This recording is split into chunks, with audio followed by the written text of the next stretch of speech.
અમદાવાદમાં ફટાકડાની ફેક્ટરીમાં બ્લાસ્ટનો મામલો, જેમાં પોલીસ દ્વારા 2 આરોપીઓને મેટ્રો કોર્ટમાં રજૂ કરાયા હતા। મેહુલ ડોડિયા અને સાદિક સૈયદને કોર્ટમાં રજૂ કરવામાં આવ્યા હતા।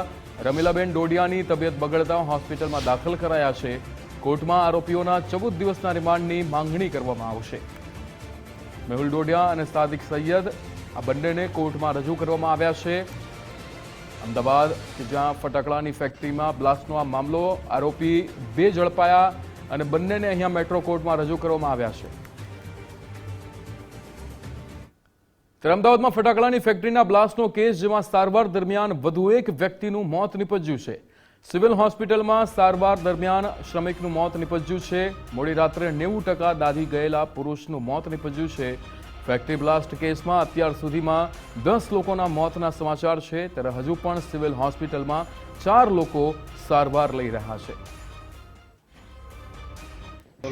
ફટાકડા ફેક્ટરીમાં જે ગોઝારી ઘટના બની એનાથી 5 દર્દી દાખલ કરેલા, જેમાં 1 મહિલા અને 4 પુરુષ હતા। એક મહિલા અને એક પુરુષને ગંભીર રીતે દાઝેલા હતા કે પુરુષને 95%થી વધારે શરીરનો હિસ્સો દાઝ્યો હતો, જ્યારે મહિલાને 75%થી વધારે હિસ્સો દાઝેલો હતો। એ બંને ક્રિટિકલ પરિસ્થિતિમાં આઈસીયુમાં સારવાર હેઠળ હતા, જેમાં વહેલી સવારે 2:15 વાગે 95% દાઝેલા પુરુષ દર્દીનું મૃત્યુ થયું છે, જેને બચાવી શકાયા નથી। જ્યારે 3 દર્દી બંસ વોર્ડમાં દાખલ છે, જેમાં 2 બંસવાળા દર્દી છે, એકને 40% છે, એકને 20% છે।